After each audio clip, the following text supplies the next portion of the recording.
Okay, good morning, everyone. Hopefully everyone's getting settled in from the other event that we just had. We had about 50 people out there networking with us today. Looks like we got about 40 people online so far. We're going to give everybody just a minute here to get settled in and get online, and then we'll get things kicked off.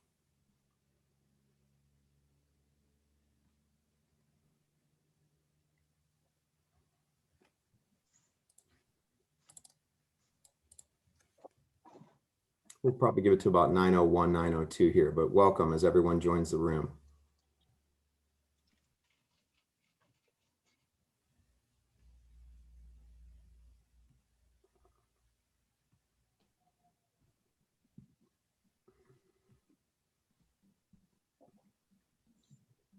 Okay, we got 9:01 here, folks. Looks like our number of participants has stabilized. So welcome everyone to the January MML meeting. We're glad that you could be here with us. We've got another great round of panelists with us this morning and some other great information. We would have loved to have seen you all in person, but we're going to do these webinars until we know that everybody can be safe. So we do have a room reserved at the lodge for March, but we're not sure if we're going to be able to make that one or not. So just stay tuned on that event. And then also stay tuned for some other different networking events like the one that we conducted this morning. We're getting some really positive feedback there. I think it's helping a lot of folks. So we're probably going to do more of those more frequently.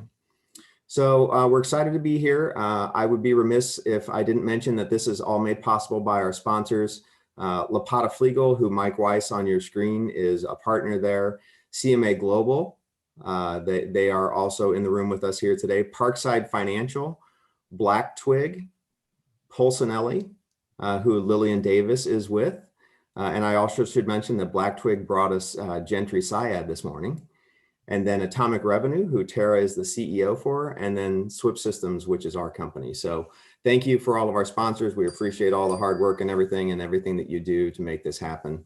So we're going to jump right into the conversation. Please do post any questions that you have in the chat. We will monitor the chat and make sure that everything is running along just fine in the chat, see if there's any questions or anything out there. So we'll either handle those as they fit into the conversation, or we'll handle those later on at the end of the conversation. But one way or another, we'll make sure that we get your question answered. So looks like we've got some more people joining us. We do have four amazing panelists with us today. I'm going to let them introduce themselves as they move along. So we do have Lillian Davis from Polsinelli. Hi, Lillian, good morning. We have Mike Weiss from Lapata Flegel. Good morning, Mike, nice to see you. Tara Kinney from Atomic Revenue. Hi, Tara, nice to see you. And Gentry Syed from Syed and Associates. So we're going to go ahead and get started right in there. I would just ask the other panelists, except Lillian, to go ahead and hide your screen, and we'll bring you on here as we go right along. So Lillian, we're going to start with you, and today's discussion is really all about employment law and everything going on there. So just to jump right in, if you could tell us a little bit about yourself, please, and then we'll go into the questions. Sure. Good morning, everyone. As Tom mentioned, my name is Lillian Davis. I'm an employment attorney at Polsinelli PC, a national law firm located here in St. Louis. And really, over the last year, we've really been focusing a lot on COVID, just the pandemic response, how employers can respond, potential liabilities, and potential litigation that's going to be coming down the road as a result of the pandemic. Fantastic. Well, thank you for joining us today. And I apologize, I'm getting some texts from folks that are having a little bit of trouble getting in, so I'm going to handle a little of those as we move along here as well. Our apologies, we didn't realize that starting up the webinar was actually going to kill the networking event. So for those of you that might have wondered what was going on, that's what happened. Is we started the second Zoom meeting, this webinar, and then we got kicked out of the networking event. So we'll handle that a little bit better next time. So Lillian, right back to you though. Can employers require their employees to get the COVID vaccine? And if so, what should they consider in determining whether or not to make the vaccine mandatory? Yes. So the overarching answer right here is yes, employers can require their employees to get vaccinated. Now, whether or not, where that power comes from really generates, it's a multitude of things. Under the OSHA's general rule, which many of the participants on this webinar are probably very familiar with, all employers have a duty, a general duty to provide a safe workplace to their employees. So based off of this duty, and the fact that the EEOC and the CDC have identified COVID as a direct threat to the general public, there is a consensus that one of the ways that employers can provide a safe workplace to their employees is by requiring a vaccine. Considerations that employers want to keep in mind when deciding whether or not to make it mandatory is really looking at the context of the situation. So obviously we are in the middle of a global pandemic. The Equal Employment Opportunity Commission, which I had referenced before, has identified the pandemic in accordance with the CDC as a direct threat to employees. So based off of that, employers have concerns, legitimate concerns that they need to provide some kind of safety for their employees. And many employers, I hope everybody on this webinar has put in place social distancing protocols, additional cleaning protocols to protect their employees. Now, whether or not to take this next step of requiring vaccines, you really want to look at your workforce. So if you believe that you are going to get a lot of pushback from your employees, does it really make sense to make a vaccine requirement mandatory? Because then you are running the risk of potentially having to terminate a substantial portion of your workforce. Does it make sense, if you know that you're going to get a substantial pushback, to, instead of requiring the vaccine, really working on promoting the vaccine through incentives, through educational campaigns, just providing your employees more information about the vaccine? So really want to look at the context, not only just of your workforce in general. The second thing that I would say to look at is, what does your actual facilities, what does your workplace actually look like? I know everybody on this call is in manufacturing. You know, is your facility one where people are really socially distanced? You haven't had any outbreaks over the last year. So, you know, pushing this mandatory vaccination requirement, it doesn't really make sense. Or is it one where everybody is very close together? It's very difficult to maintain social distances of 6 feet or more. You've had a lot of outbreaks. You've had a lot of people being out and having a really significant impact on attendance and your productivity. So in that case, it may make more sense to require vaccination. Yeah, that makes a lot of sense. Thank you. That's really great information. I've heard this conversation been in many times over the last couple of weeks. So thank you for that. So what if you do require it and an employer refuses to get the vaccine? Well, it really depends on why the employee is refusing to get the vaccine. So as a general matter, if you can require the vaccine and there is no legal requirement for you to accept an employee who has a general concern or general leeriness of getting the vaccine, either because they think that vaccines are just not as effective as, people think that they are, or they just don't like getting shots, or they have concerns about how quickly the vaccine was pushed through. You don't have to provide a general exception for employees to that. In that case, you could move forward with disciplining them and probably terminating them if you're making it a mandatory requirement. Now, if the employee is saying, I can't get this vaccine because I have a sincerely held religious belief, or I have a medical condition and my doctor or I am concerned that getting the vaccine is going to have a negative impact on my health. In those two cases, the law does step in. So under Title VII, there is protection for individuals with sincerely held religious beliefs. And then under the Americans with Disabilities Act, there are protections for individuals with medical conditions or disabilities. Under both of those statutes and implementing regulations, employers are required to provide reasonable accommodations to their employees. The standards under both of those are slightly different. So let's talk first about Title VII, so the religious exemption, which is a little bit easier. So as far as religious exemption, individuals are only entitled to a religious accommodation if they have a sincerely held religious belief.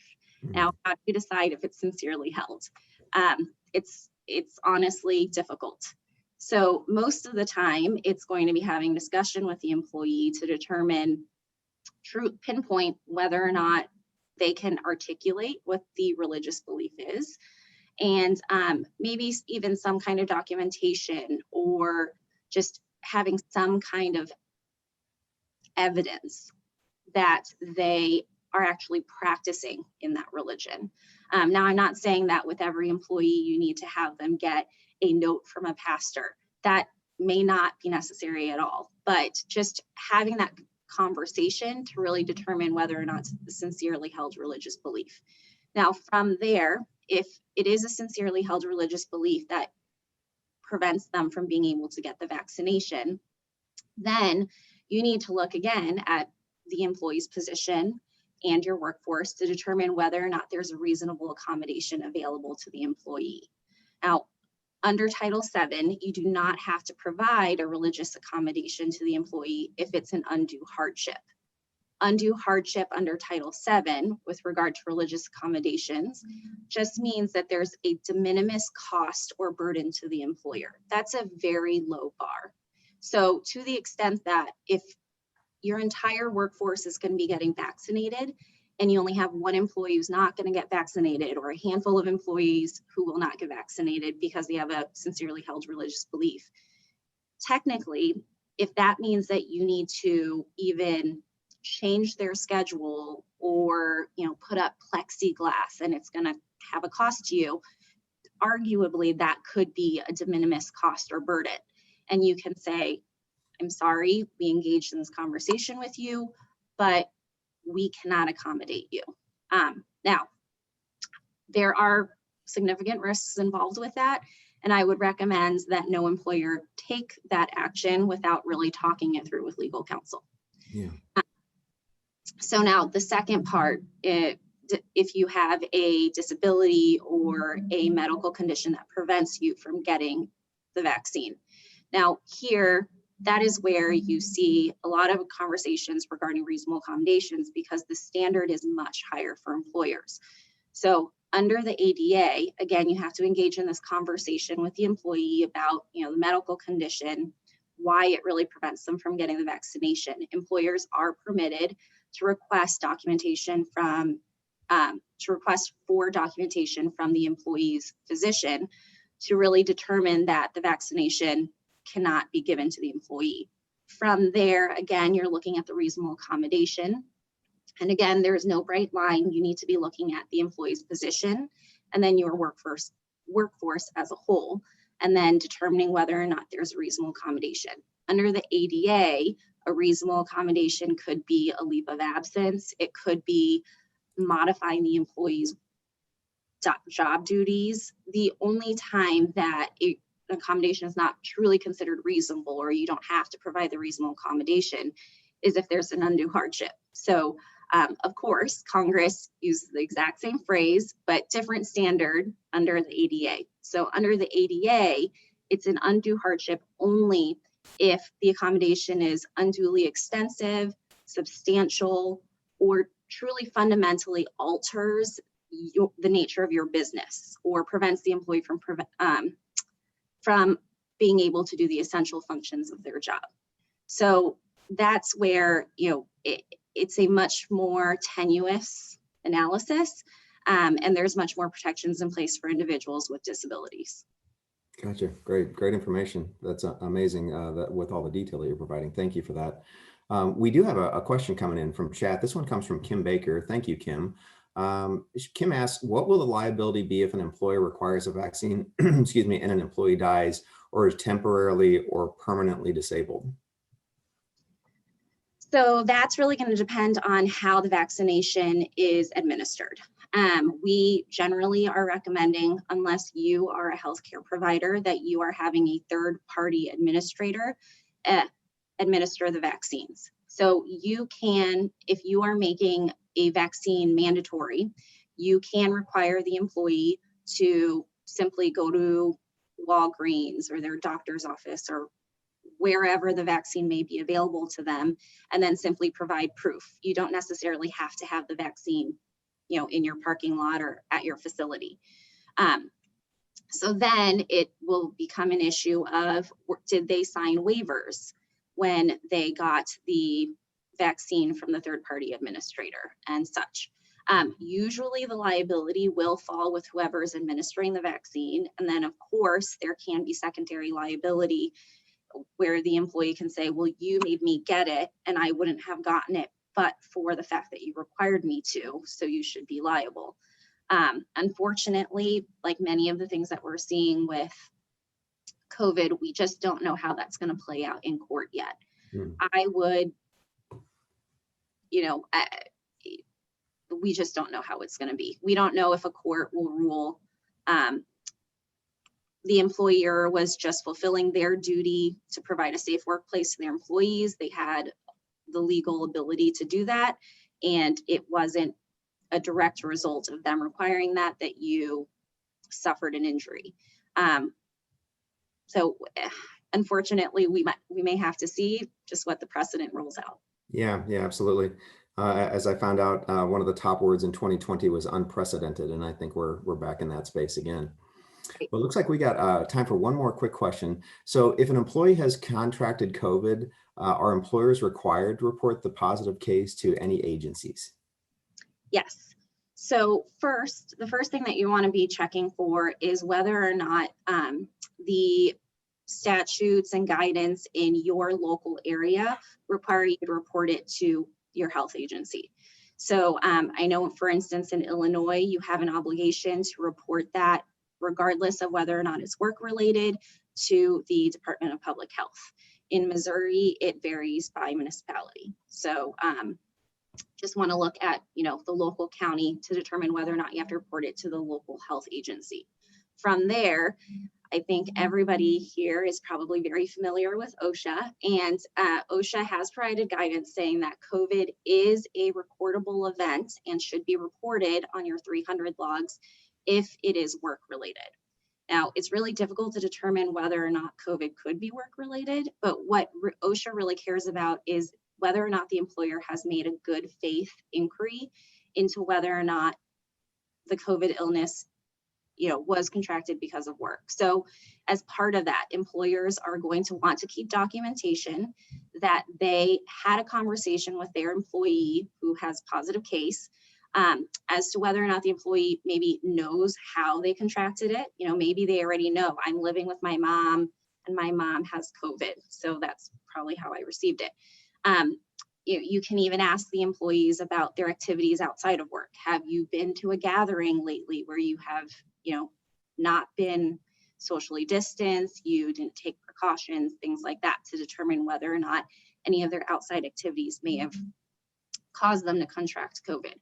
From there, you also need to look at your workforce again. So whether or not any of the other employees who the positive tested employee has worked with has had COVID in the last month or so, or could have passed that on, whether or not they may have had an exposure to a coworker that they don't work closely with who has tested positive for COVID, or whether, if they are an employee that's working with the general public, if they may have contracted COVID as a result of their job duties. If you determine that it is work-related, then it is a recordable event and should be reported on the 300 log. If it is not work-related, you don't have to report it, but I will caution all employers today that they should have a documentation in the file regarding this good faith inquiry. Awesome. Incredible stuff, Lillian. Thank you so much. That's amazing. Like I said, it's a huge topic with manufacturers and all the companies that that we work with. So thank you. So we're going to bring Gentry back on screen, and then Lillian, if you wouldn't mind shutting off your video, we'll circle back to you here in just a little bit. Gentry, welcome back. Nice to see you. Well, thanks, Tom, and thank you for the kind invitation to join you all this morning. And it was great to meet several of you in the breakout sessions. So a great group, and I thought that was a great setup, by the way, for for the breakouts. Great to hear. Yeah. We can thank Zoom for all of that. So Yeah. Gentry, do you mind doing a little bit of an intro to the crowd here on sharing who you are? Sure. So just quickly, because you asked me to speak on the topic of what Joe Biden and this administration may be doing with regard to global trade, and specifically more in relation to Asia, which is where I've been.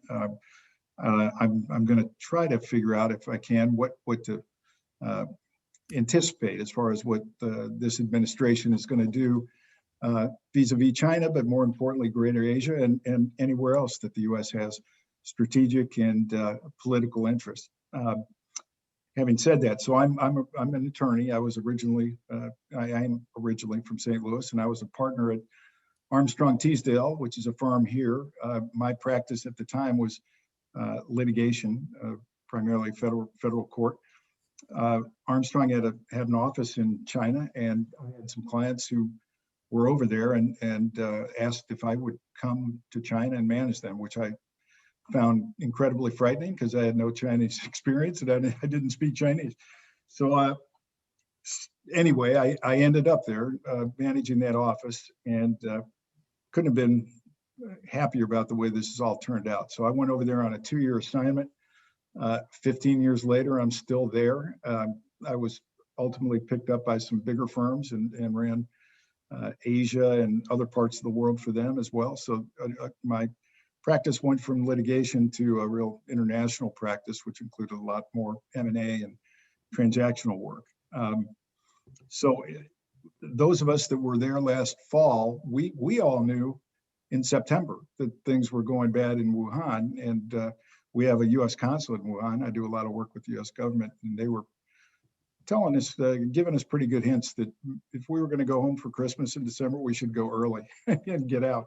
So a lot of us did. I packed a suitcase and came back to St. Louis, thinking I'd be here for a month or two and wait and see what happened over there. But I'm still here, and frankly, that was a great thing because I'd been looking for a way to get back here, and 15 years over there was long enough. So I'm grateful to be back. And 4 months ago, I decided to open a law firm, which is either going to be the dumbest thing I've ever done or the smartest in the middle of a pandemic. We'll see.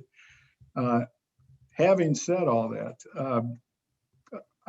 well, during my time there, I should also mention that I served as the director of the Missouri Department of Economic Development, as well as the Department of Agriculture. So I was doing a lot of work with Missouri manufacturing firms at the time, lots of trade shows, lots of trade visits, escorting different members of different industries throughout China and Asia.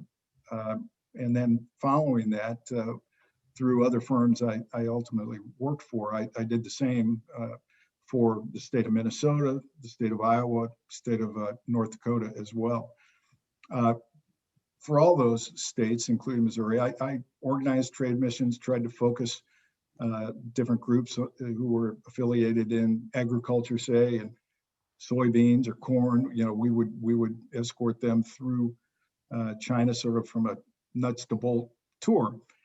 And I also then served and have served for the last number of years as the general counsel for the American Chamber of Commerce in Shanghai, which is, we think, the biggest, although Brazil's got an argument about how big we are. But in any event, that put me in a position where over the last several years, I've had the opportunity to advise people in the last 3 administrations. So I've gone to DC and talked to everybody who's involved in anything relating to trade, and that's been a great experience. So having said all that, to sort of start the topic off, and by the way, thank you, Lillian, because I think your introduction and first part here was important, because anything I say, and probably the rest of the panel, is really going to be contingent on what's going on with COVID. So we can make predictions, but if we're all still shut down a year from now, who knows what things will turn out. But in the hope that we will move on at some point here and get some resolution with what's going on and people get vaccinated, then I'll make these sort of comments assuming that.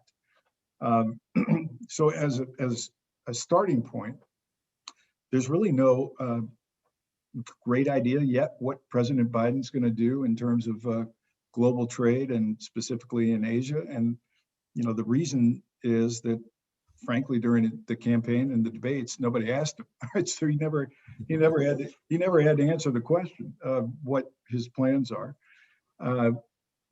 But based on the fact that he was a vice president in the Obama administration for 8 years, we can look there to see what we might expect coming from his administration now. So during the Biden and Obama administration, the U.S. made a big policy shift. We decided we were going to, quote, pivot to Asia.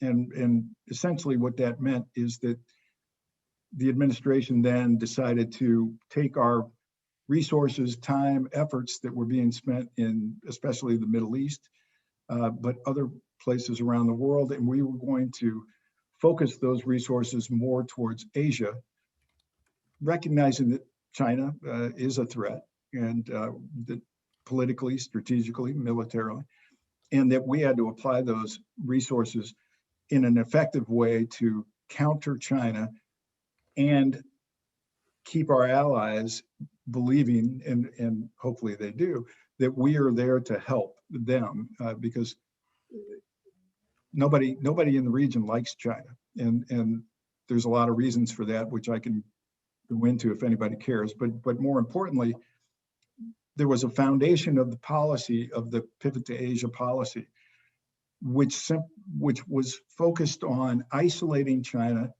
and courting all the other allies in the region as far as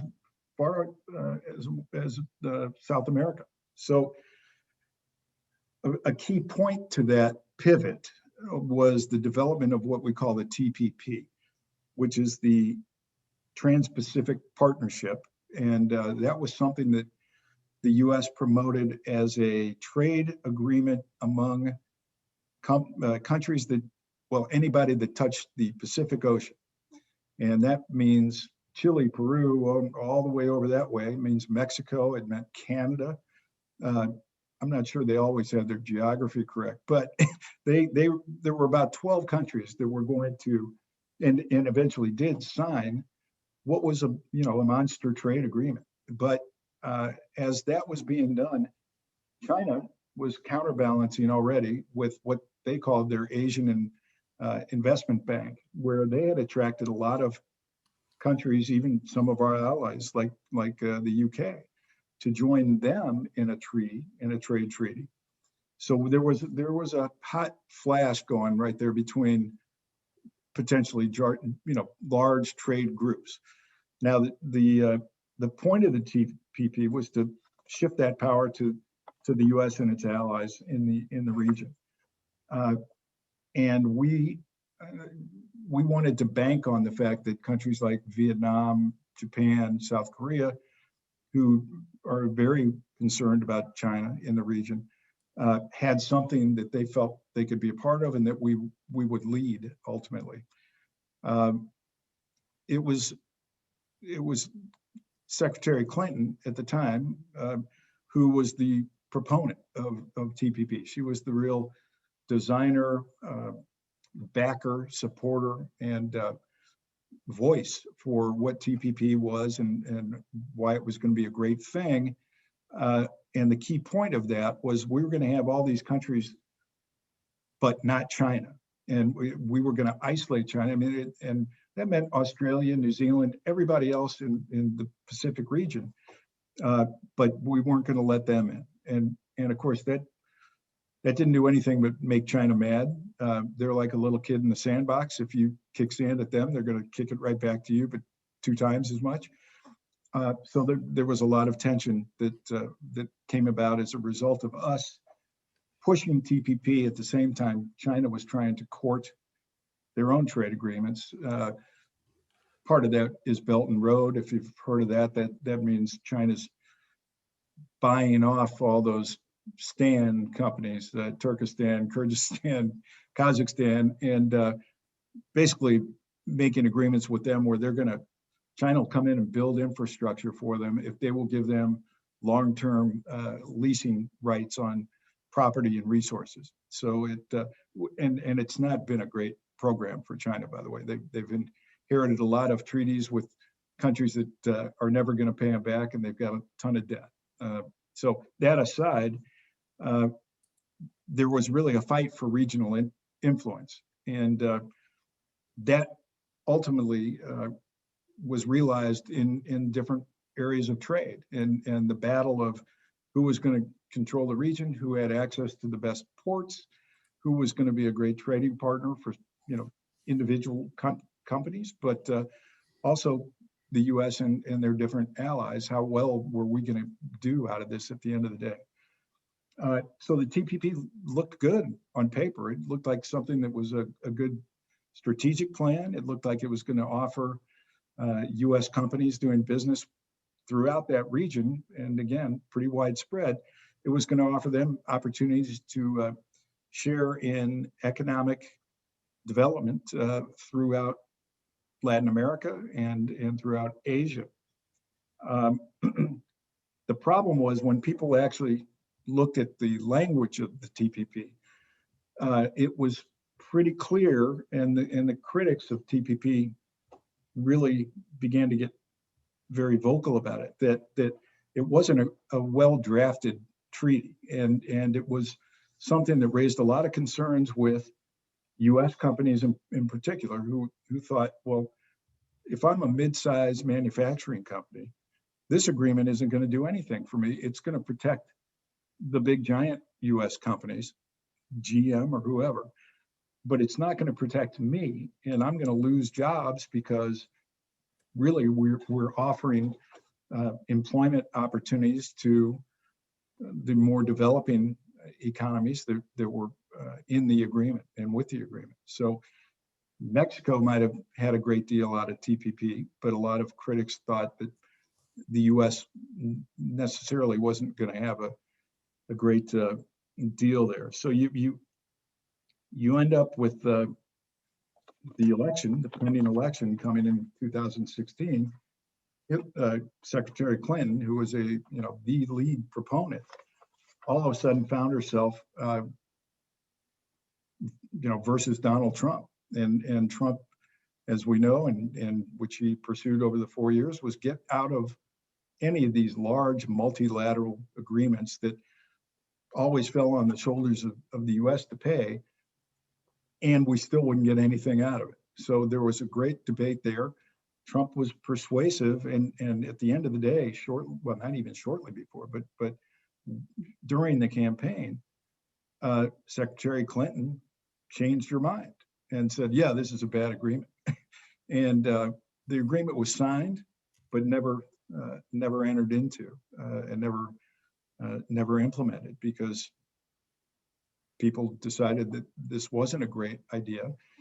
And there was a great discussion about, do you just go bilaterally with a country, as we ultimately did with Japan, with South Korea, other countries that were part of the hoped for TPP. So TPP died, and that was in 2016, 2017, when Trump actually just completely took us out of the fact that it was even signed. So that treaty got punted by the side, but that was the brainchild of the Obama administration. So there's a great deal of speculation now that President Biden would like to bring that back and bring it to life again.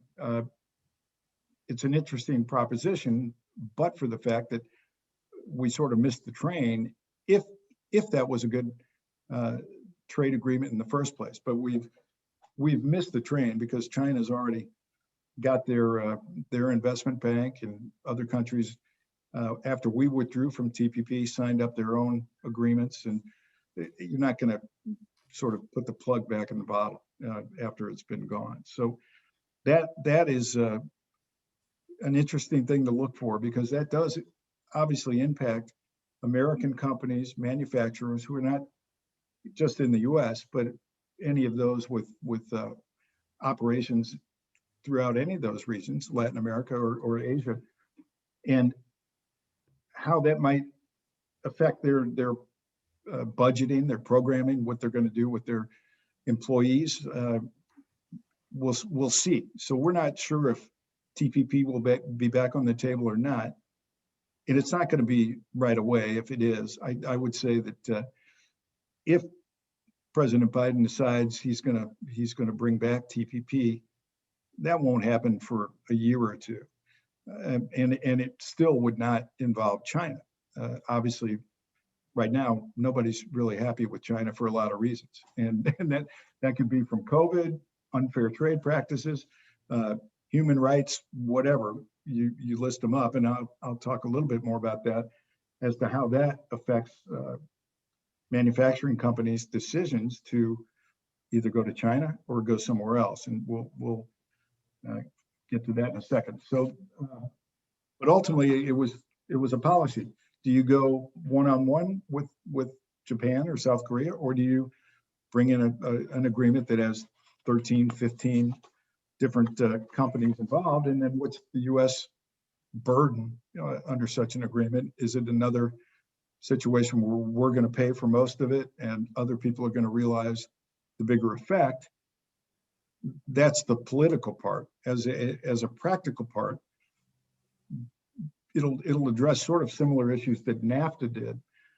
Was that really a good deal for the U.S. between Canada and Mexico, or are we better with the newer legislation, the MCA? So that is the argument there, whether it should come back or not. But I think my personal opinion is that they need to figure that out a little better. The drafting needs to be better, and the burden shifting within the agreement needs to be better, because if you're going to make an agreement with 12, 15 countries around the world based on your alliances, based on a stick over China, you better make certain that your own interest and your company interests are protected. So you don't want to encounter job losses as a result of participating in something like that, and you want to make sure that if you're going to have these countries in your treaty, that you're really going to get some business benefits, and that American companies will have equal opportunity in trade agreements, trade relations with a Mexico, a Chile, a Peru, who you don't typically think of as big trading partners, but under that agreement they were in. But again, they got to bring something to the table, and that didn't seem to be part of the agreement, and that's why it died ultimately. Gentry, just one last question here so we can move on to Tara here next. Oh, I'm sorry, I went way too long there. Oh, no, you're fine. You're absolutely fine. We're doing fine on time. Just real curious though, what are the incentives for companies to return to the US from China, or to invest further abroad in other countries? Well, so early on in the Trump administration, he had some very publicized situations where we did get some companies that not only came back to the US because he gave them all kinds of tax benefits to return, and didn't penalize them for being gone, but upon their return, they very publicly said, well, this is great, and they issued bonus checks to their employees, and that was widely covered, and people who, of course, who were on the other side said, well, that's chump change, and that was a lot of PR, and maybe it was. I mean, we haven't seen that sort of movement in the last couple of years. And companies generally are going to say, well, it's probably still better for me to set up and invest in Asia, but maybe not China, because if I can set up in Vietnam and avoid tariffs. I can set up in Sri Lanka. I can set up in Thailand, Philippines, or other places in the world. And as I mentioned, there are There are things going on in Africa. There are things going on in Latin America. Lots of alternatives for manufacturing companies who still look at the US, especially if President Biden says, I'm going to raise corporate business taxes to a point where why would I go back, right? Why wouldn't I just move over to Vietnam, avoid tariffs, avoid those tax increases, and create jobs and products in another place? So that's the consideration you're going to see. Okay. And there are a number of countries that are out there trying to sell U.S. companies on their great business atmospheres. India, obviously, and Vietnam, and Malaysia, Indonesia. These countries are actually great places for emerging economies, and they all have similar problems. They're developing economies, so there's lots of corruption in each. You've got to walk in eyes wide open, and that's going to be the argument now. Is President Biden going to throw up such tax barriers that companies are still going to say, "Yeah, I'm not coming back there. I'm gonna reinvest in China, maybe, but that's going to be the larger ones. That's going to be GM or Ford, but smaller companies who haven't yet invested too much, they're going to look to move to an alternative country site because they can, and they don't have to deal with all the other things that come with China, which is political issues and non-transparency, a better systematic corruption, only in the sense that we always joke that in China, at least you know who you're supposed to pay, as opposed to India, where there's 12 guys asking to get paid. So there are lots of challenges for businesses going into other markets, but also China's getting more expensive. So I don't know where I am on time, frankly. We should probably go ahead and wrap up. It's all fantastic information and really incredible insight. So thank you for sharing that with the group and everything here. So we're going to go ahead and ask Tara to bring up her video, if you would please. And then Gentry, thank you again. If you don't mind shutting your video off, and we'll get some information here on strategy next. So thank you, Gentry. Tara, welcome. I know a lot of folks, have really become very tactical, because we don't know what the outlook looks like and everything along those lines. So thanks for sharing some of the strategy side of things with us. So what lessons and experiences from 2020 have prepared manufacturers to become more strategic in 2021 and beyond? And I'm sorry, before you answer that, could you do a little introduction to about who you are? Sure. Thanks, Tom. I'm Tara Kinney. I'm the CEO and founder at Atomic Revenue. We also spun off in the pandemic Aviz, which is a technology dashboard company, as an alternative to Power BI and Tableau for small to mid-sized companies. Through that experience, we're actually able to see the answer to this question. That, there's nothing like a little adversity to shine a light on where the weak spots are in our businesses, right? And so there are two key areas in manufacturing where that light has shown that strategically, when times were good, where we were making investments and things did not prepare us for something like the COVID pandemic. So in 2020, what we saw largely in manufacturing is not very agile. It's not very fast to move, does not have a lot of information to be able to change quickly. And that's true of all companies. If they weren't very agile before 2020, they saw that as something that will be required going forward. The other area that we saw a lot in manufacturing from a strategic standpoint that was highlighted in 2020 was that we had been spending a lot in automation and data and process within our plants, but we had not been investing equally in systems, process, and data on the business operations side of manufacturing. And so that's one of the areas that 2020 brought to light, is that we were not prepared for process documentation that allowed us to change staff or reduce staff. We couldn't reduce staff because no one had a process documentation or software that they were able to execute across more business units from a remote position. And so that's one of the big areas as we look forward to enhance our agility, is really getting that process and systems in place and the data that we need to be more flexible. Absolutely. So thank you. So after a reactive year in 2020, and I know a lot of us have become very tactical, but after that reactive year in 2020, what are some of the key requirements for a proactive and more strategic future?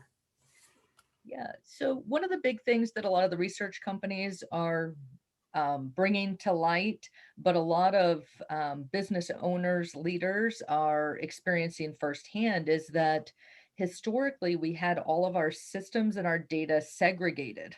And so each department, each business unit would report independently on their data. And there was not a way to integrate the data and analyze it so that we could make faster decisions. A lot of the data that was coming to leaders was lagging data, what had happened in the past. And accounting and finance is one of the key areas that all of the major researchers are saying is ripe for modernization now, because we have historically looked at that financial data as our single source of truth, but it is all lagging and weeks behind other data that comes from our other systems and tools within our business.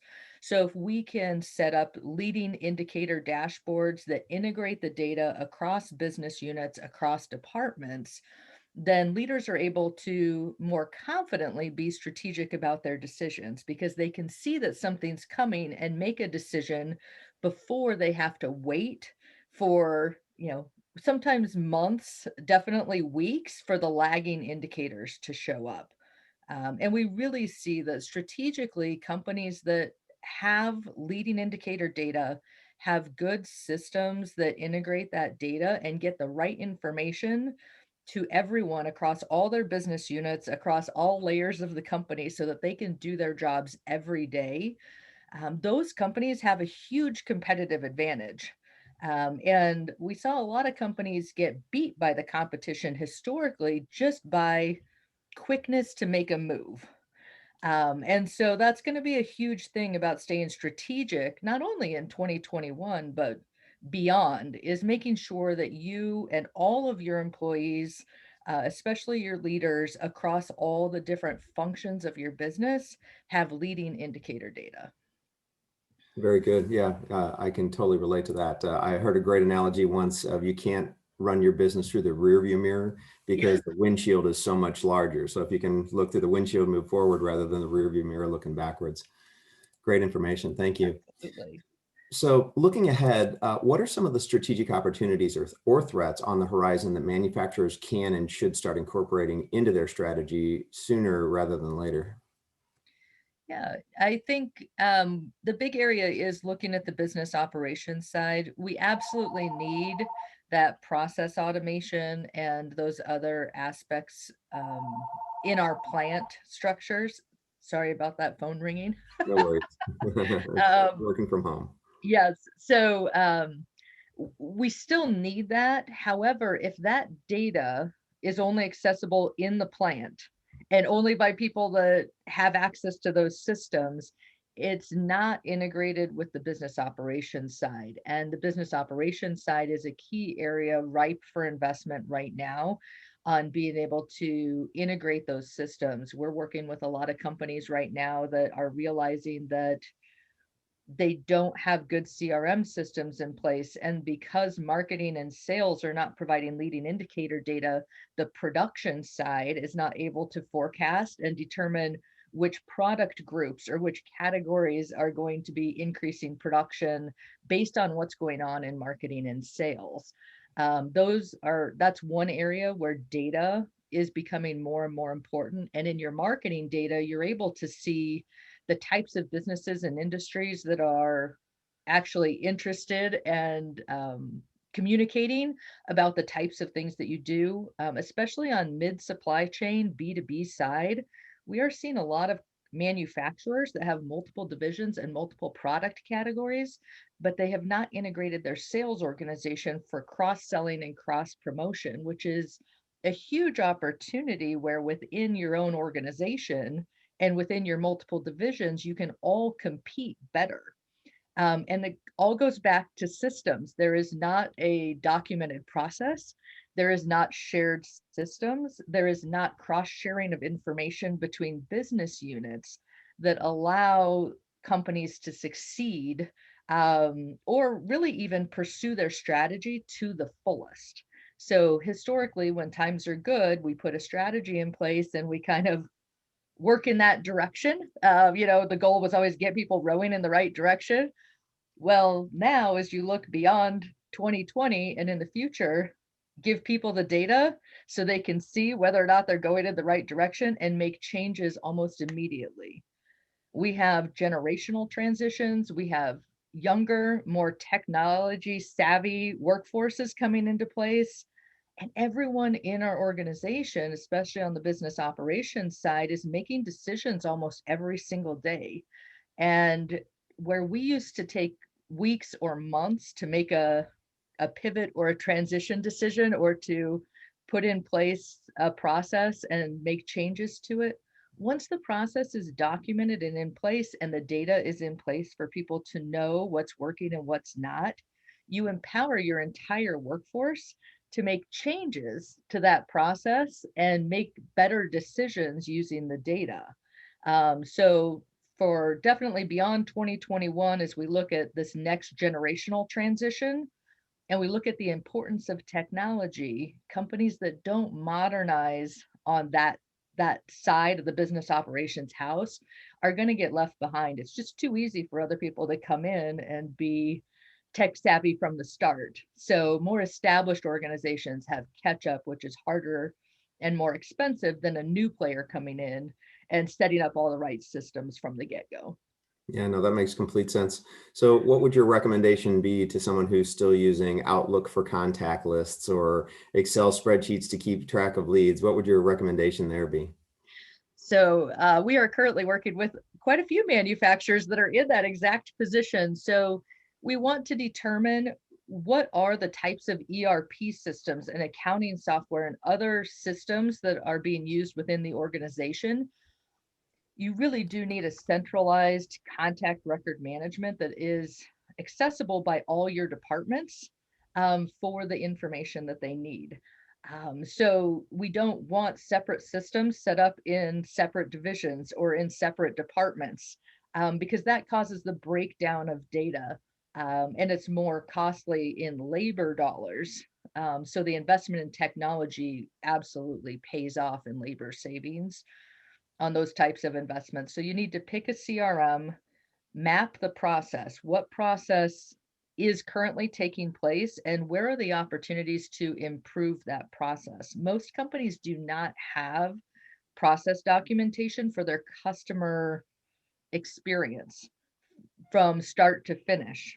And without mapping out that process of your customer journey, you can't streamline it. And ideally, if you can get your process optimized, you can get a lot more customers flowing through that business pipeline, which of course allows you to cover all of your expenses and additional investments that you want to make. So making sure that all the systems and process are caring for your ability to generate maximum revenue and maximum lifetime value of customer, even after they've made the first purchase. So if your systems are not breaking down the silos within your organization and communicating with other regions, other divisions effectively, and if you don't have automation, then you're going to be spending a ton of money and labor dollars that's much better invested in other parts of your business. So Fantastic. Great information. Thank you, Tara. Thank you so much. We're going to go ahead and ask Mike to bring up his video, and then Tara, if you could turn yours off, please. And then Mike, I'm going to go ahead and get my screen share going here so that we can see what's going on. Give me 1 second here. All right, so Mike, the last part of the conversation, we wanted to talk about PPP2. So I know that some of this is a little bit in the rearview mirror, but can you give us a bit of an overview of the general considerations from PPP2? Sure, I'd be happy to. Good morning, everyone. Just quick introduction. I'm a partner with the accounting firm of Kopatov Legal here in St. Louis, and we have been a proud sponsor of MML going back pretty early in its life there. So anyway, try to keep this brief. So at the end of December, the Consolidated Appropriations Act was signed into law. That law provided for additional Paycheck Protection Program loans, specifically second draw loans, which are PPP loans for businesses that previously borrowed under the program. It's a little bit more narrow as to who it affects or who it's available to. So to qualify for a second draw loan, the business must have no more than 300 employees. The initial program allowed for up to 500 employees. And maybe even more importantly, the business must have experienced at least a 25% reduction in gross receipts in any calendar quarter in 2020 compared to the same calendar quarter in 2019. And another requirement is that all the funds that you received in your first PPP loan must have been used for authorized purposes by the time you receive your second draw loan. Now, companies, if they qualify, can borrow up to 2.5 times their average monthly payroll costs similar to the first program, unless the business has an NAICS code of 72. Beginning in 72, that's for accommodations and food service sector businesses, hotels, restaurants, things along those lines. Because they've been so significantly impacted, the second draw loans allow them to borrow up to 3.5 times their average monthly payroll costs. So they should expect to receive more under the second draw loan than they did the first go round. Now, that being said, second draw loans are limited to $2 million, whereas under the original program, they were limited to $10 million. Banks are currently accepting applications. We've worked with a number of companies who have been applying for these second draw loans. I will say that in our own experience, it's a fraction of the companies that borrowed under the first, primarily because of the restrictions and the related to the reduction in gross receipts. And the stats that have been received recently in terms of who has applied for this, there's a fairly high volume of loans, but they're generally lower dollar loans than that went through the first program. So if you think you qualify for this, if you're interested in it, I would certainly talk to your bank, talk to your accountant, and get moving on it. Absolutely, Mike. We did have one question come in. The question is, where would you find the best definition on gross receipts? So the SBA has released, they call them their interim final rules. And so I think there's certainly a little bit of confusion as to what that means, but they continue to do to issue these interim final rules. And one came out, I want to say about a week and a half, 2 weeks ago, that within that interim final rules, they defined what the gross receipts are. Generally for a commercial business, think sales. And if you're an accrual-based business, it would be on an accrual basis. If a cash-based business, it would be on a cash basis. Add to that any other miscellaneous income you might receive, interest, dividends, things along those lines. I will say that not-for-profit organizations that are eligible for this, their definition of gross receipts is considerably more complicated, and it takes into consideration things like proceeds from sales of assets, think investments, things along those lines. So if you have questions, I would look to the SBA documents, talk to your accountant, talk to your bank. I'd be happy to answer questions that people might have offline. Great. Thank you, Mike. I really appreciate that information. That's great insight. And I did want to mention Parkside Financial is another one of our sponsors that works closely with manufacturers. So they are also an opportunity. There might also be an opportunity there for a PPP loan if you do qualify. So I'm just going to ask all of our other sponsors, I'm sorry, our panelists to come back online and show us your cameras if you would, please. And then I'm going to move to a contact slide here. So first off, thank you to everyone for helping out during this such critical time with such critical information. It was very well received and great information, just very deep insight into everything that you do. So thank you for your time on the call today. The sponsor information and our panelist information is on the slide here. If you met anyone during the networking connection that you don't have a connection to, please feel free to reach out to me. I'm on the bottom right there. I'd be more than happy to get you introduced to whoever that may be. But I just wanted to say thank you to everyone for coming today. Thank you to our panelists for such fantastic information. And please, if there's anything that you have that you would like to reach out about, don't hesitate. I'll leave the sponsor slide up here for a little bit and the panelist slide up here for just a little bit. But thank you for attending today. And I hope you all have a blessed and wonderful weekend and stay warm. It's going to be a little chilly. So thank you all. And thank you to our panelists. I hope you all have a great day. Thank you. Thank you. You. And panelists, you're more than welcome to go ahead and turn your cameras off. I'm just going to leave this up for just a little bit.